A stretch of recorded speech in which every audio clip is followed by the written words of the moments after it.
ঢাকাসহ আশপাশের অন্তত 25টি জেলার মানুষের যোগাযোগ ব্যবস্থায় গেম চেঞ্জার হিসেবে বিবেচিত ঢাকা আশুলিয়া এলিভেটেড এক্সপ্রেসওয়ের নকশায় বড় পরিবর্তন আনা হচ্ছে। প্রকল্পটি বাস্তবায়িত হলে রাজধানী থেকে দেশের চতুর্দিকে যাতায়াত ব্যবস্থায় এক নতুন দিগন্ত উন্মোচিত হবে।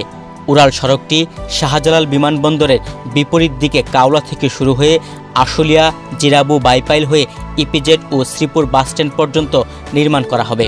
ঢাকাকে ওভারফ্লাই করে চট্টগ্রামের দিকে আমরা যাচ্ছি এবং সিলেটের দিকেও জনগণ যাবে।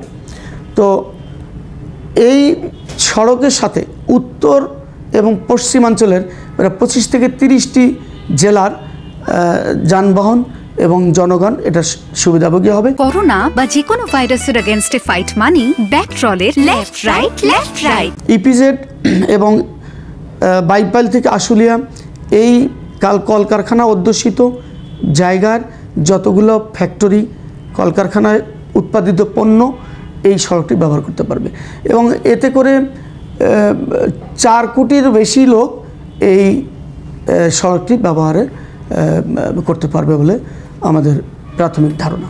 2022 সালে শুরু হওয়া প্রকল্পের বাস্তব অগ্রগতি এখনও 56.5%। 2017 সালে একনেকি অনুমোদনের সময় প্রকল্পের ব্যয় ধরা হয়েছিল 16,901 কোটি টাকা। পরবর্তীতে নকশা পরিবর্তন, ডলারের বিপরীতে টাকার মূল্য হ্রাস, নির্মাণ সামগ্রীর দাম বৃদ্ধি, কর ও শুল্ক যুক্ত হওয়ায় এসব কারণে প্রথম সংশোধনে ব্যয় বেড়ে দাঁড়ায় 17,553 কোটি টাকা। সবশেষ দ্বিতীয় সংশোধিত ডিপিপিতে ব্যয় প্রস্তাব করা হয়েছে 27,233 কোটি টাকা, যা এখন সরকারের বিবেচনাধীন।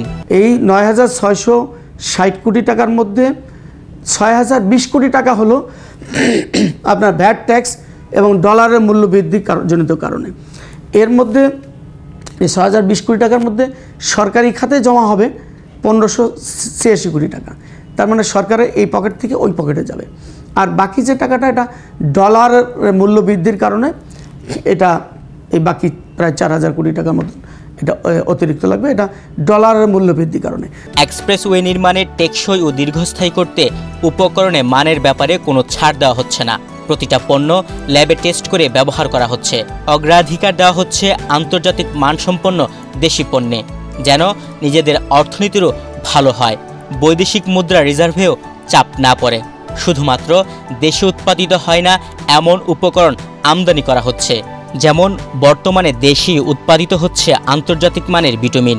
বসুন্ধরা অয়েল অ্যান্ড গ্যাস কোম্পানির এই ভিটামিন একদিকে যেমন বাংলাদেশের আবহাওয়ার উপযোগী, তেমনি ব্যয়ের ক্ষেত্রেও সাশ্রয়ী। বসুন্ধরার ভিটামিন ব্যবহারে সড়কের দীর্ঘস্থায়িত্ব বাড়বে এবং রক্ষণাবেক্ষণ ব্যয় কমিয়ে আনবে। ভিটামিন আমরা ইস্টার্ন রিফাইনারি থেকে নেই, আবার বসুন্ধরা 60-70 যে ভিটামিন সেটাও আমরা নিয়ে থাকি। আর পলিমার ভিটামিন এটা বসুন্ধরাই একমাত্র বাংলাদেশে উৎপাদন করে।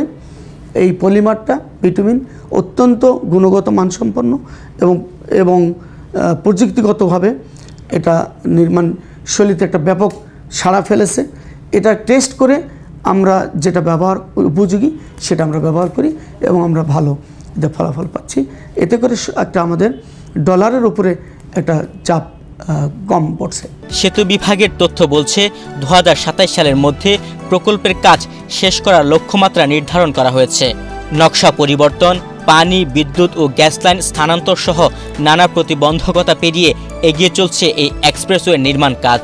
এটা আগামী 27 সালের ডিসেম্বর নাগাদ ইনশাআল্লাহ সমাপ্ত হওয়ার পরিকল্পনা আছে এবং সেইভাবেই শেষ করার আমরা সামগ্রিক কার্যক্রম গ্রহণ করেছি। প্রকল্পটি বাস্তবায়ন হলে একদিকে যেমন যানজট কমবে, অন্যদিকে দ্রুত সময়ে ঢাকা থেকে বিভিন্ন জেলায় পৌঁছানো যাবে। সময়মতো প্রকল্পটি বাস্তবায়ন হলে কমবে প্রকল্প ব্যয়, অন্যদিকে দেশের মানুষের ভোগান্তি কমবে অনেকাংশে। তুহিন ভুইয়া, বাংলাদেশ প্রতিদিন।